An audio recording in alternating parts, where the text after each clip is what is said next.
Between 1939 and 1945, Europe was at war. Today, as millions of tourists can enjoy the diverse cultures and lands peacefully, it's hard to imagine a darker time of terrible violence and destruction. We're on a journey to the most fascinating and notorious locations of World War II in Europe.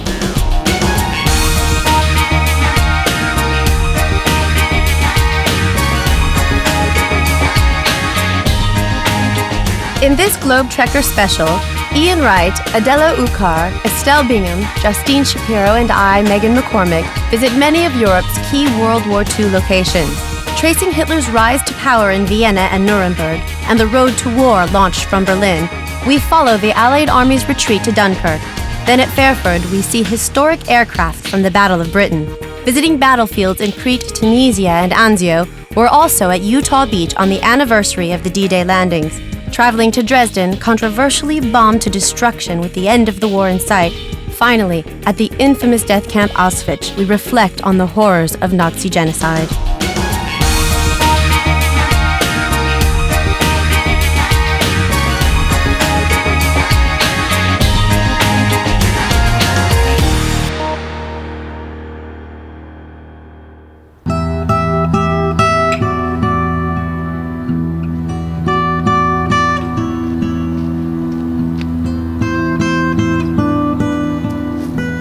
I'm in the forest of Compiègne in northern France, and it's a very quiet and unassuming place.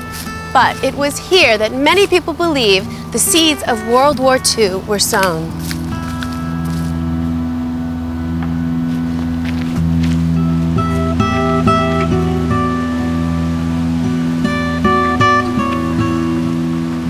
On November 11th, 1918, in a railway carriage at the end of the line right here, an armistice was signed, bringing the First World War to an end.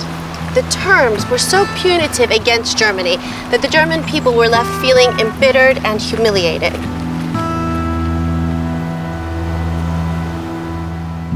Today, this historic site at Compiègne contains a small museum. Local guide Marie-Josée Pessier has agreed to show me around. So this is where they actually had the negotiations. Well, in fact, there wasn't much to negotiate, really. The Allies considered that Germany, being defeated, had nothing to ask for, so they were just asked to sign. So what were some of the terms that the Allies insisted upon? Well, Germany had to abandon the few colonies they had, and the most difficult agreement was certainly the 2 billion gold mark they are supposed to give to France. 2 billion? 2 billion gold mark. And all these conditions were, of course, extremely frustrating. And the Germans were left feeling they were poor, they were hungry, and they had to rebuild themselves. And then it kind of left the door open for a very strong leader called Hitler. Hitler's path to power started less than auspiciously, as Ian Wright finds out in the Austrian capital, Vienna. Hitler was actually born in Austria, and at the age of 17, he moved to Vienna to become an artist. But he got rejected twice at the art school because his work was inadequate. But to a letter to his friend, he said, maybe it was fate, and maybe I'm reserved for some bigger purpose in my life. He swept the streets, he lived in a homeless hostel, and after 6 years of poverty and artistic failure, he gave it all up and moved to Germany to make his name there.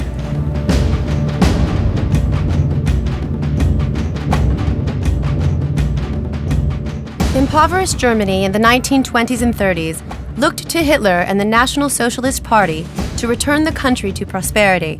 To parade his vision for the future, Hitler chose one particular city. It was here, in the historic city of Nuremberg, that Hitler chose to hold the Nazi Party rallies that would prove to be overwhelmingly powerful propaganda, not only for Germany, but for the rest of the world as well. Nuremberg, the most German of German cities, had been the unofficial capital of the Holy Roman Empire. Now Hitler wanted to restore its glory. His huge building program included the ambitious Congress Hall. I take a look around with World War II expert John Jenkins. What we can see around here are various buildings, arenas, complexes. This one, for example, Hitler called it one of the giants of the Third Reich. There were no small ideas, it appears, for Hitler. Everything. The bigger, the better. He believed that the Germans suffered from an inferiority complex, especially as a result of losing the First World War, and he thought that by looking at buildings they would be inspired and they would become more confident. Why did they want people to feel smaller? They wanted this effect because that was the way actually that the National Socialist state functioned. You had Hitler as just the one individual and everybody else got swallowed up into the unthinking masses. Close to the Congress Hall, beside a grand avenue, is the Zeppelin stand. It was here that Hitler staged the militaristic Nazi Party rallies that gripped the German nation and set the country on the path to war. This is actually where Hitler stood on the speaker's platform here. Yes, yeah. Well, this is so familiar from newsreels. Okay, this is actually where Hitler stood. Yeah, this is the right speaker's here. platform. Yeah, yeah. That's, to me, so crazy and intense. Can you give me an idea of what it must have been like for him? This arena was the scene for a number of ceremonies that were, all of them were extremely impressive. Take a typical one where you'd have in the field here the participants, about 150,000 people in the field. 150,000 people with out spectators, here. Of course. A typical ceremony would have much marching, standing to attention, everything coordinated, nothing ever went wrong during these ceremonies, and it was extremely impressive. In the early days, the idea was, well, this man's going to do something for Germany, and I want to be part of that, and I want to be part of this national movement. And now it's kind of strange, isn't it? Because all of this took place here, and these days you've got people rollerblading, bicycling, parents pushing babies in their carriage as if nothing really happened here.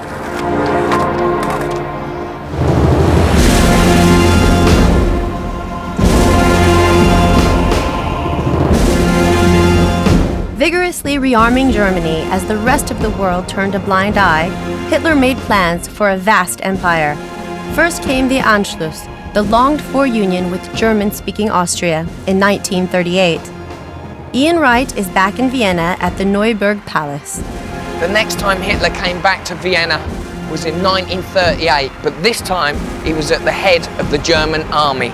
He came to this balcony and announced to a crowd of over 250,000 that Austria is now part of the Third Reich.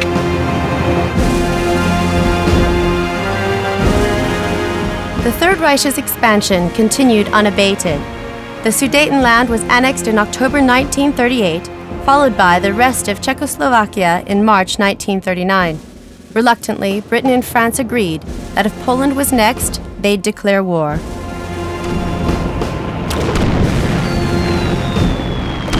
Hitler's forces invaded Poland on September 1st, 1939. The skies thundered to the sound of German aircraft while panzers motored over the border. Britain and France declared war, but were powerless to defend Poland. Western Poland was soon overrun. Then on May 10, 1940, Holland, Belgium, and northeast France were attacked. By the end of May, 400,000 Allied troops were cornered at Dunkirk. I'm crossing the English Channel, which at its narrowest point separates Britain and France by just 21 miles. But this body of water was pivotal in determining the next phase of the war. I'm heading for the port town of Dunkirk. That away.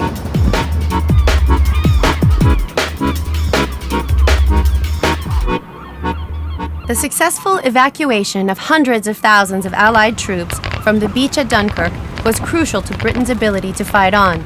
To find out more, I've arranged to meet up with local resident Onno Ottevanger. I'm Onno. Nice to meet you. Nice to meet you as well. Welcome in Dunkirk. Thank you. Will you show me now the background story, what happened here?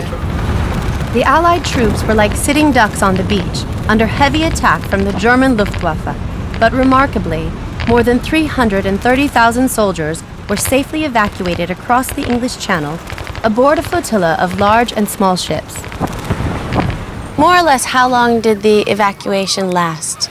Well, the evacuation started on the 26th of May. The first ship started to come over to Dunkirk on the 26th. And the last ship left Dunkirk on the 4th of June. So it took about 9 days. And it's indeed still incredible that in 9 days, so many soldiers were successfully evacuated. Due to the shallow waters, large ships were unable to come all the way into the beach to collect the troops. The British ships would have been pretty far out to sea. Where would they have been in relation to what I see now? Well, they would have been about a mile from the beach, so quite far.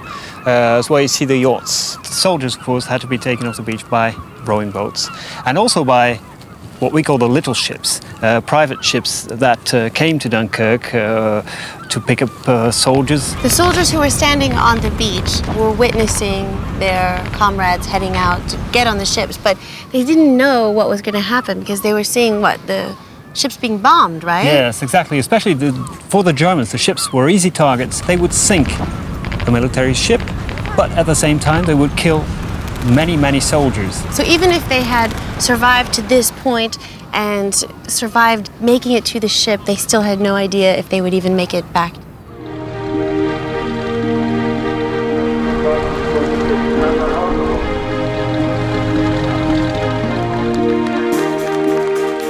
In Britain, the miracle of the Dunkirk little ships has become the stuff of legend.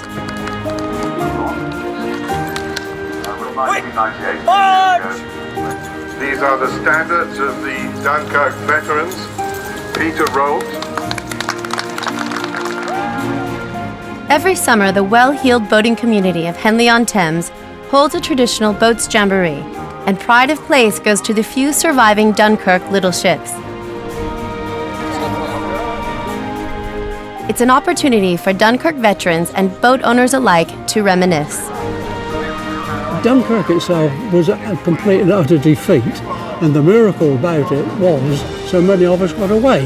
So these little ships came over, and they did 20, 30, 40 journeys of carting these soldiers back and putting them on the ships to get away. The water is so shallow that when Jerry bombed this particular day, they displaced the water, then the water rushed back in, and it was more like an earthquake than a bombing raid. Civilians were killed, the people trying to take them over. Boys of 16 were on the boats trying to help the army come back. And they were the heroes of Dunkirk. They really, really were. And look at them.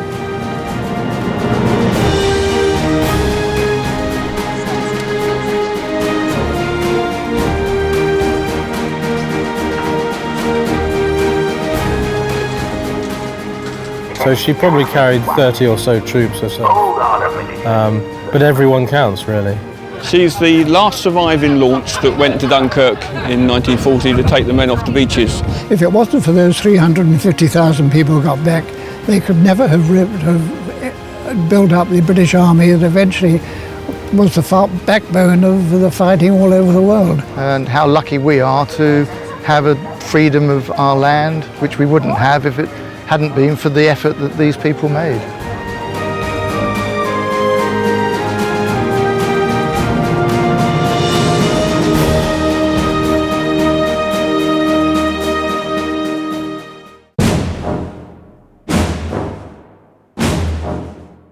After Dunkirk, Hitler's armies turned to the rest of France.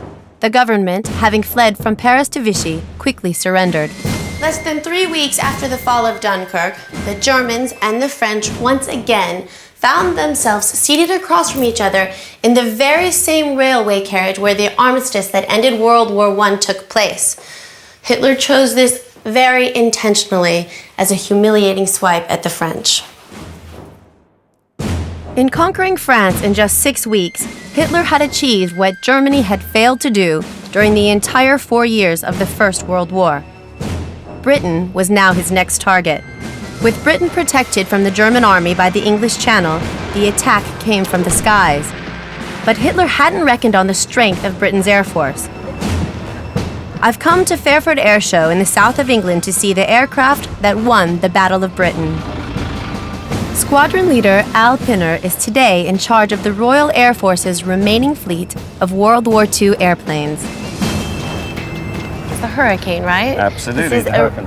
An authentic one that flies still? Yep, we still fly it, but we have it painted up like this to remember that this aircraft was the backbone of the Battle of Britain. As you know, Germany was planning to invade, the seaborne forces were massing up to come, but first of all, the Luftwaffe had to defeat the Royal Air Force. And the Hurricane, you must never forget, was the aircraft that bore the brunt. It was really the workhorse of that era. 2/3 of the Allied aircraft were Hurricanes and 1/3 were Spitfires, and we mustn't forget that this is the aircraft to which we owe our freedom. Okay, wow, this is really cool. What buttons to push and not push? Well, this would be the one that you wouldn't push on the ground. That's also the firing button, which you'd fire with your thumb. This Absolutely, is a firing fire button? the eight guns and push it. It's a joke. Sorry, It's funny. Around here, you've got the instruments, but most of the time you'd be fighting visually. You're looking out the window, because all the time that you spend with your head in here, somebody can be coming up behind you to come and shoot you down. So you're not looking down; you're looking ahead. And Very can you much. see? Could they see the other pilots? Oh yeah, Absolutely. You'd get very, very close in the combat. And these days, modern combat, big missiles shooting everybody sort of 20, 30 miles away. In this, it's 100 to 200 yards. It was a lot more personal, a battle. Yeah. Well, it's a privilege for me to get to see this today. Thank you very much. My pleasure. I'm not leaving. I'm just going to sit here for a while and look at the clouds and imagine I'm up in the air. Although Britain avoided invasion, the rest of Europe wasn't so lucky. In April 1941, Germany and its ally Italy invaded Yugoslavia and mainland Greece, and within weeks had conquered them. Crete was next in the firing line. Adela Ukar finds out more at Malame, where the Battle of Crete began. I've arranged to meet up with local Eleni Manaroli. Today, Malame Cemetery is the resting place for 4,500 German soldiers. But at the time of the battle, it was one of Crete's main airfields. So is that the Malame airfield? Exactly, and this is where the battle started. Crete is in a very strategic position in the Mediterranean. So the Germans were definitely interested in taking over the island. First, because it would give them a free way to move to Africa or Cyprus or other parts of the Mediterranean, but secondly, because they had taken over the rest of Greece. The Allies' forces on the island were a great threat to them. If they took over the airfield, that meant that they could bring in troops and supplies, and it would make everything easier for them so they could take the whole island over. And what happened then? On the 20th of May in the morning, 1941, German planes started coming in and gliders and brought paratroopers, and they started landing around the airfield. It was the first major airborne invasion ever. Eleni, and what happened then? On the next morning, on the 21st, more and more troops and planes kept coming in, and they attacked the Allies and forced them to retreat back all over this area. Hermann Volk was one of the 8,000 German paratroopers who forced the Allies to retreat across these hills. When I had to take aim at another man and shoot him, that was initially very hard. I could see the person I was going to kill, but he hadn't seen me. I hesitated. But I knew I had to shoot because I could see my comrades flying in behind me and that they would be killed if I didn't kill this man. I thought, now I have to shoot. I must. I think about it a lot. It's not the sort of thing you forget. Having taken over Malame, the Germans continued their assault along the north coast. In the neighboring village of Alikianos, a memorial honors the Cretan civilians who died defending their villages in the battle. In the first few days of the battle, as the Allies were retreating following their defeat at Malmö, the villages bravely fought, holding the Germans back for 7 vital days. It's said that every villager has a tale to tell about their family's heroism in the war. Cretan civilian Yanis Galanakis recounts his memories of the war, as 108 villagers were gathered by Germans for interrogation. He and his father were amongst those captured. He was asked if his father had hidden weapons in the house. He said he didn't know, so the Germans held him back. Others were led down to the river to be executed, including his father. Several hours later, he was taken down to the river to dig the graves of those who had been murdered. I was looking to see my father. Where is my father? As soon as I saw the body of my father, I took the watch from his pocket. The time on the watch was 6:15. I'll never forget the time on that watch for as long as I live. Afterwards, the Germans told me to leave, and because I was crying, they asked me, "Why are you crying?" I told them the body of my father is lying dead, and they're asking me, "Why am I crying?" I left and went home. People were asking me who did the Germans shoot, and I would reply to them without hesitation, "Your husband was shot dead, your son was shot dead." What would I tell them? Lies? That I did not see their bodies? I saw them all dead. Although Cretan civilians bravely fought the Germans, the Allied troops were overwhelmed within just over a week, and commanders gave the go-ahead to evacuate the island. Buoyed on by so many victories, Germany pushed further afield, but 3 key events were to signal the turning of the tide in the war. Firstly, in June 1941, Germany invaded Russia, but had to divert huge resources to the Eastern Front after being halted outside Moscow. Then, in December 1941, Germany's ally Japan attacked Pearl Harbor, and the USA entered the war. Finally, British intelligence had a vital breakthrough. Today, I'm heading just outside London to what has been dubbed Britain's best-kept secret in the war, Bletchley. It's a small little backwater town, but the British specifically chose it as their base for their most sensitive, top-secret intelligence work.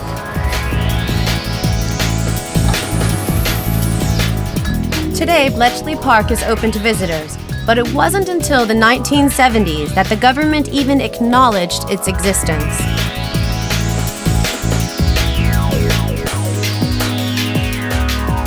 During the war, Bletchley was to be completely transformed, with 9,000 workers on shifts around the clock trying to break the ciphered messages the Germans were sending.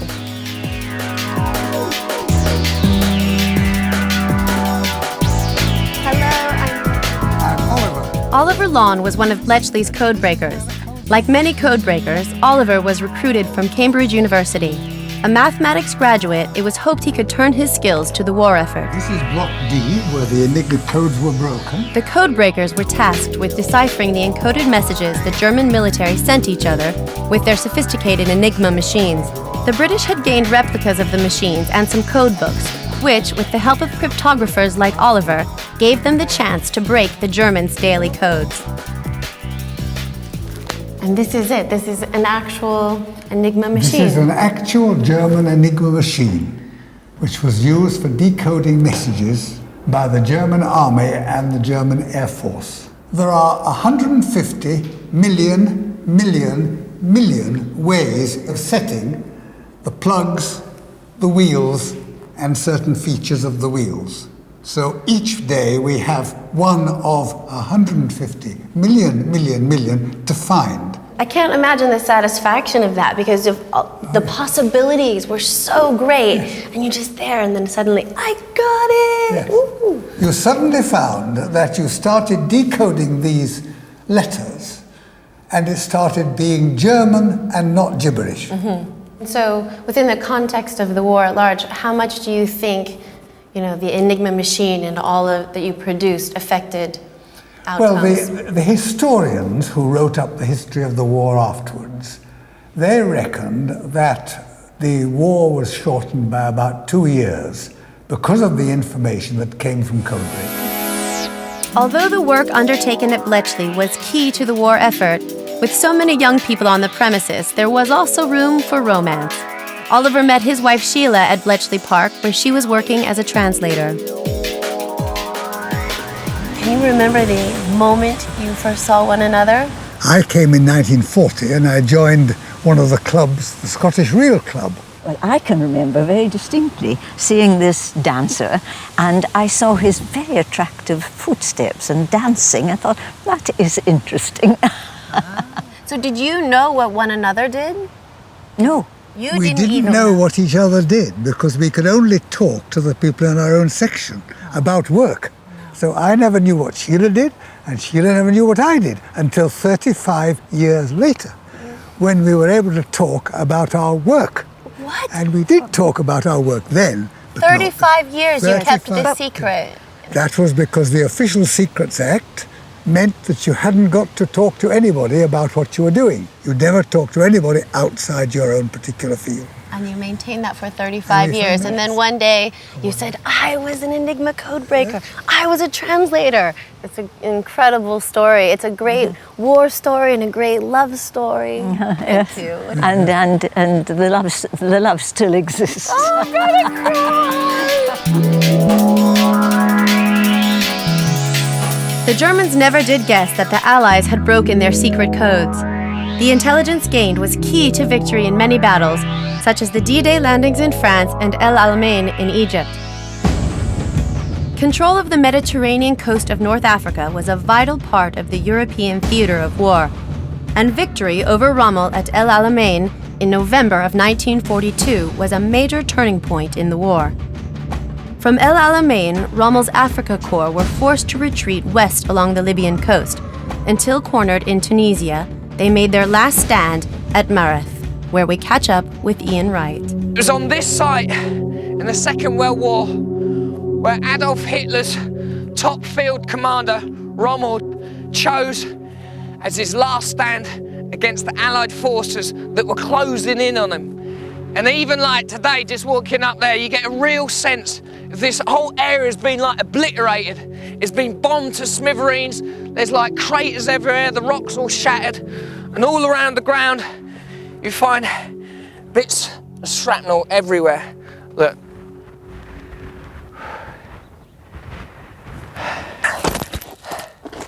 This is one of the remains of the German trenches. And what's incredible, well, they must have had to cut these out of the solid rock by hand. Behind me is a concrete pillbox, which is like a machine gun post. And all over this hillside is a vast network of trenches like this.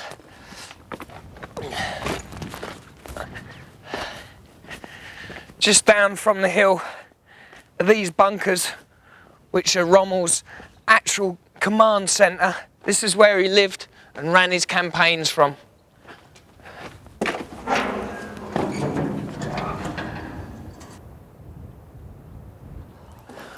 Wow, look at that. I can feel it getting colder. I'm right in the bowels of the mountain now. This is the nerve centre of the HQ. And this corridor goes right the way down there. And just off it, you can see these slits. They're like separate little rooms. It's probably where some of the soldiers stayed, or even Rommel himself.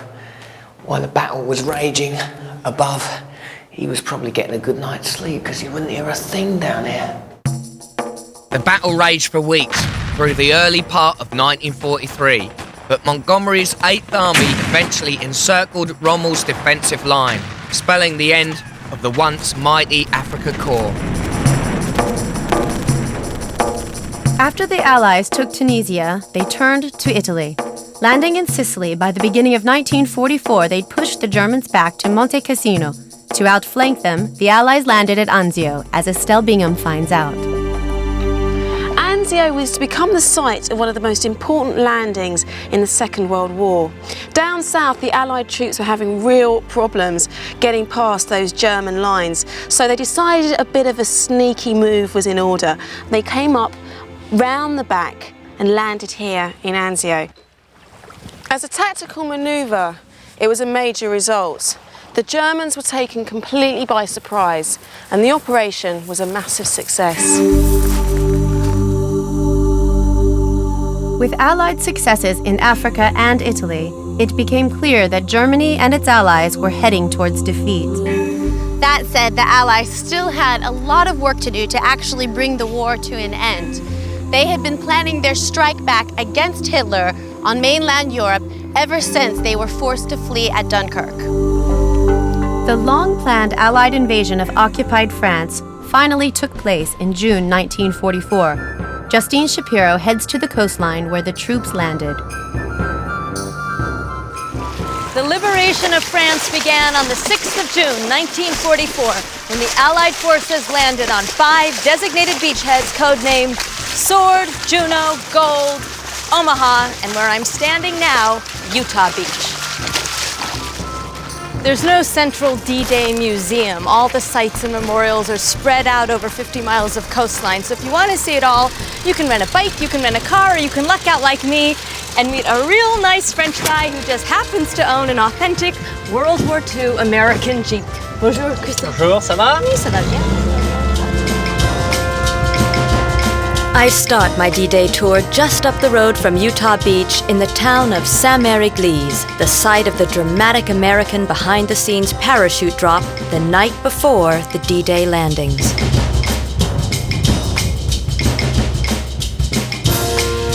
Saint-Mary-Église's annual D-Day celebrations here have become something of a pilgrimage for young military parachutists who are keen to reenact the historic parachute drop on the original field and battle sites. Great honor to be a part of this history and jumping on this sacred ground.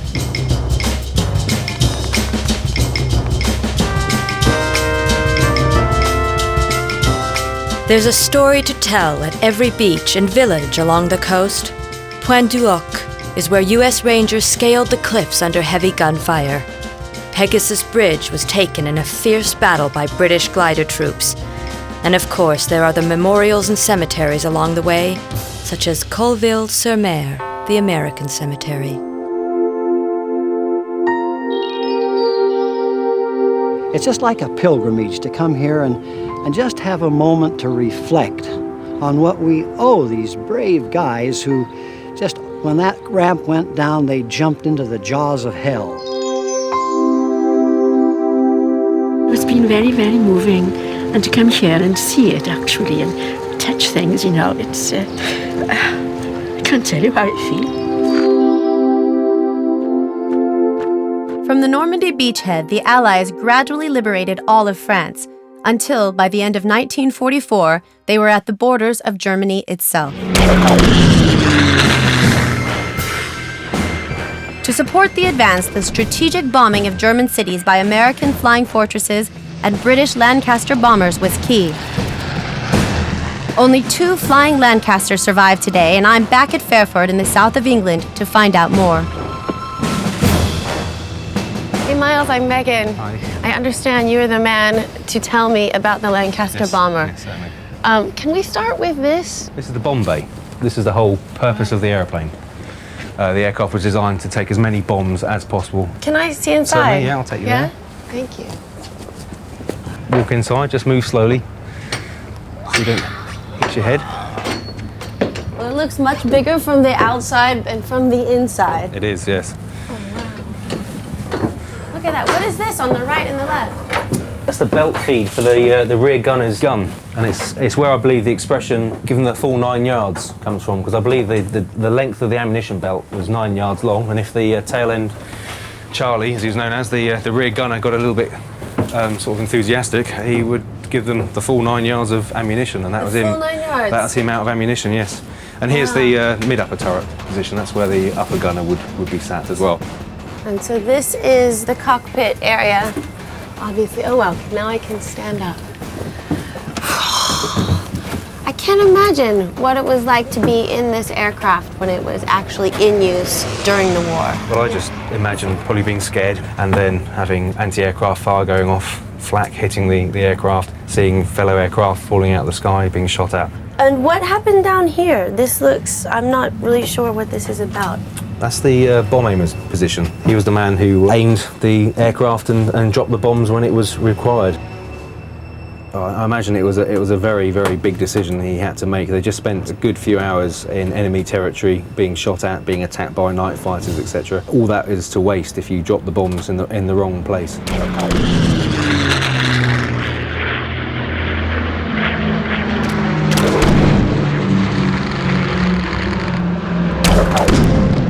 One of the Allies' most controversial bombing raids was on the historic city of Dresden, known as the Florence of the North. I have to admit that my image of Dresden is imprinted with those old black and white photos from World War II after the Dresden firebombing. That basically annihilated a jewel of a city. I didn't expect to find many historic buildings left at all, but that is not the case. Between the 13th and 15th of February 1945, the Allies rained down some 4,000 tons of bombs on Dresden. A huge firestorm engulfed the city, killing tens of thousands of civilians. Today, like so many other buildings, the Frauenkirche has been completely rebuilt. It was only finished in 2005, 60 years after the end of the war.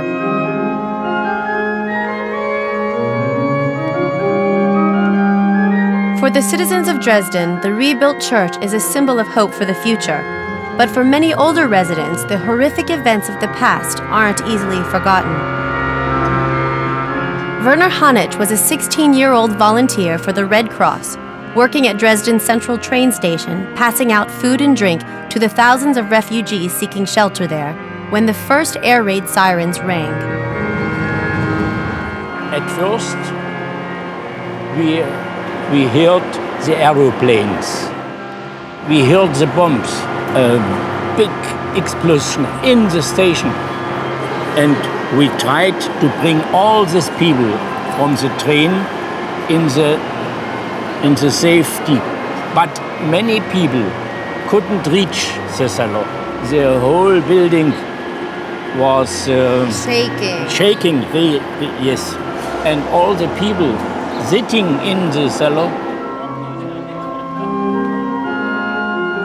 there were maybe 2,000 or 3,000 dead people here in this station. They took the people from the cellar and from all the station and put it off the street. The whole station, dead people. In this time, the war was so terrible, not only for me, for all the people all over the world. I couldn't realize the real things. I was like a machine.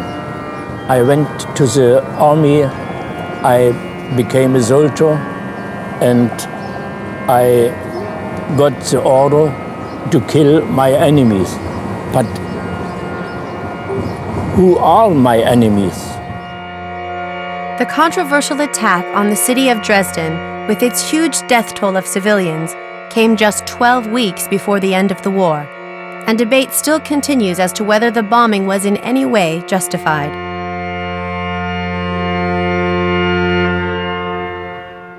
While Germany's cities were bombed to submission, Allied troops on the ground gradually closed in from east and west on Hitler's last stronghold in Berlin. Stalin's Russian army got there first, entering the capital on April 16, 1945. Modern-day Berlin is a miracle, but it definitely has its dark side. This is the city where Hitler rose to power. It was the headquarters for the Nazi Party during World War II. And the city itself was a terrible battlefield. When the Russians moved in, they basically bombed it to rubble and took it over street by street. These days, however, it's very difficult to find traces of this part of Berlin's history. You really have to know where to look.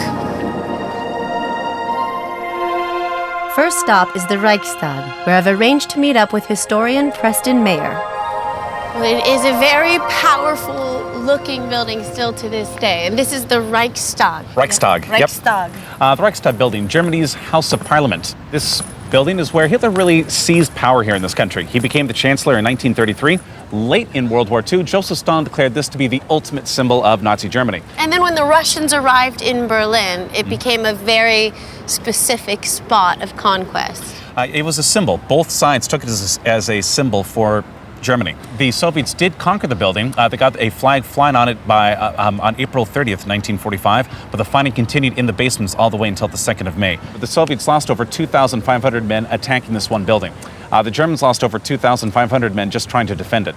So over 5,000 men died over this completely empty political symbol. All of that to put up a flag to say, we're here now, we're in charge. It's really strange to come and be in these places where so much drama occurred. And there's very little to actually see at this point.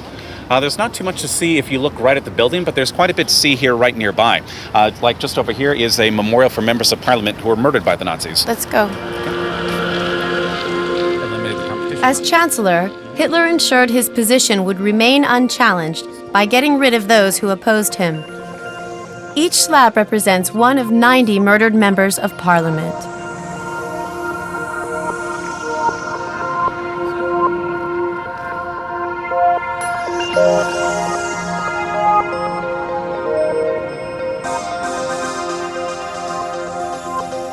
By the time the Russian army entered Berlin, Hitler was commanding what was left of his troops from his bunker, 50 feet beneath what is today a parking lot. Hitler had this air raid bunker built during World War II, and he spent almost his last 6 weeks inside. Here? Yep, straight Right downstairs. beneath. But the bunker itself was mostly destroyed back in the late 1980s to make way for all these beautiful apartment buildings that you see all around us. So there's actually almost none of the bunker left, and the only thing marking it is this small little plaque, done up in a very functionalist style. It's not stories, it's just pure raw data. This was Hitler's study. This is the room where he and his wife committed suicide. This is where the Goebbels couple murdered their 6 children. Over here, it's one of the very few pictures of Hitler that you'll find on the streets of Berlin anywhere. Towards the end, as the military lost the ability to scout out the city, what passed for military intelligence was guys would sit in the air raid bunker and call phone numbers at random in Berlin. And then if somebody would pick up, they would ask them, "Where are you? And have you seen any Soviet tanks?" No way. That's how they kept track of the advance of the Red Army.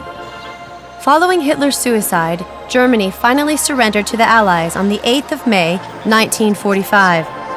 But as one nightmare ended, another started, as the truth about wartime Nazi atrocities began to be fully revealed.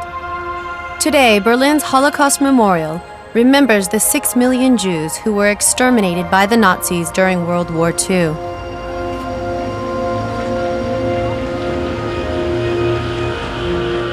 Concentration camps were set up to implement Hitler's final solution, the systematic genocide and eradication of European Jews.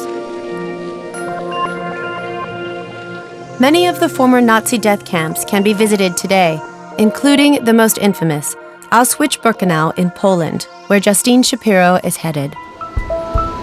Like many Jewish Americans, I have Polish roots, and the Auschwitz concentration camp was the place where many of my relatives died during World War II. What remains of the concentration camp is a museum, and Jardshaw Mensfeld is one of the regular tour guides here.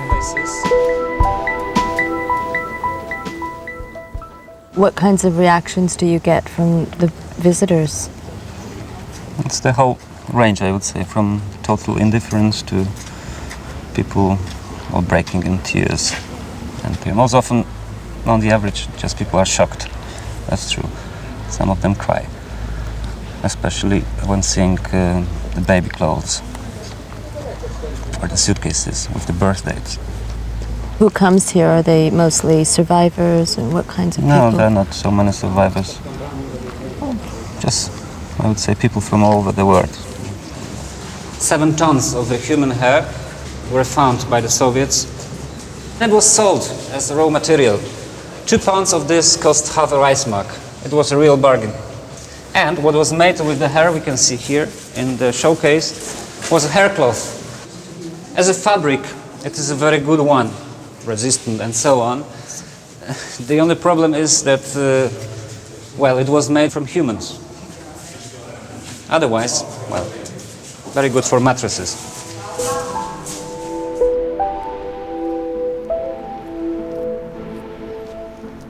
Before the war, it was a munition storehouse for the Polish army. And in 42, gas chamber, the first one, very primitive one. Only 500 people could be murdered at the time.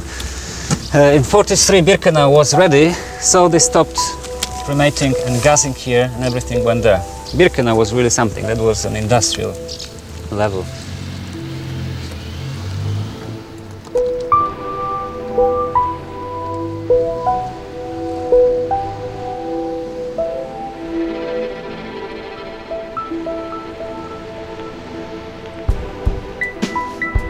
Always this question arises, have we learned anything from Auschwitz? Well, but if it's important to come here, so it is, I believe it is at least two reasons for that. You know, as somebody said that to forget is to repeat. And the second, even more important, I think, is not trying to understand is to condone. If you say, I'm not a Jew, I'm not interested in it, then you're making a big mistake. Because things like Holocaust start in a very innocent way. Just somebody writes a book, and then little by little we have where we are now, Auschwitz.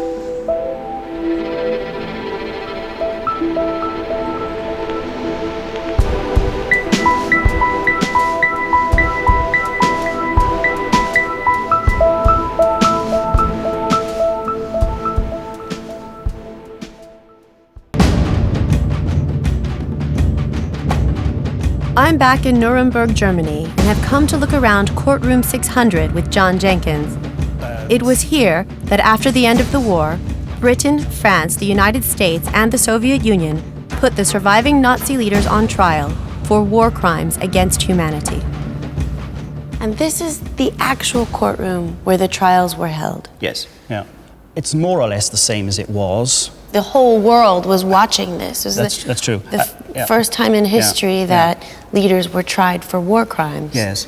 So there was an audience here, and press, and writers, and down here, tell me how the room was situated. Well, on that side, we had, that's where the judges were sitting in those days, on a raised platform with their backs to the windows. In fact, the windows in those days were bulletproof. That was to prevent anybody trying to shoot one of the judges or aim over the judges' heads and try to shoot one of the defendants here. That's where the defendants were in this dock. Right. It was about 6 months after the end of the war that these trials took place. Is that right? That's right, yeah. During one of the conferences, Stalin, half jokingly, but I think he actually meant it, he said, let's just kill 50,000 officers, German officers. I think the main reason why they decided eventually to have a trial was, well, if we just kill the Nazis that we round up, well, that's what the Nazis did to their enemies. They just rounded them up and killed them, or tortured them and then killed them. So there would be no difference then between the Nazi period and the post-war world. How do you imagine the atmosphere of this room was? I think at the very beginning of the trial, as the defendants came out into the dock, I can imagine here you would have been able to hear a pin drop. Because for many people in the courtroom, it was the first time for them to see in the flesh people who had ruled Germany during the Nazi period and the war, of course. People who had been responsible directly or indirectly for the deaths of 60 million people. So this is where the defendants would have sat. They would have entered through this door. Certainly on the first day, probably most people were looking here, this corner, because this is where the main Nazi was sitting. He was called by the press Nazi number 2, Hermann Göring. What was the evidence that they brought against the Nazis? They had lots of documents signed by the Nazis, the people in the dock, relating to the crimes on the charge list. They had the films, devastating pieces of evidence filmed by American soldiers, what happened in the death camps. Those films were shown here, where the crucifix is, and they showed those films in the courtroom. And how did they react? How did the Nazis who were sitting right here, I mean, that screen would have been very close. People were actually observing the defendants, and, well, mixed reactions, disbelief.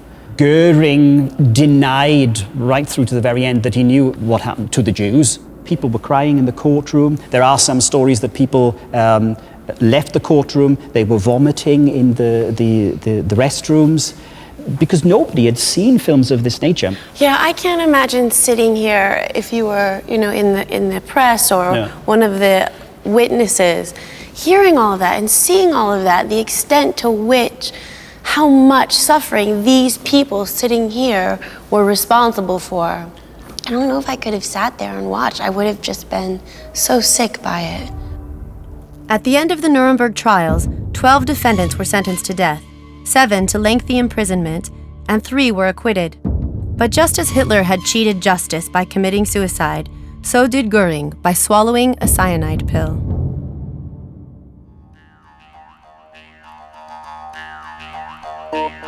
Over 50 million people lost their lives in World War II. That's just staggering. And it's very hard to imagine what it was like to actually live through it. But traveling to the places where these events happened and meeting people and hearing their stories can bring powerful insight into this time in history that changed the world forever.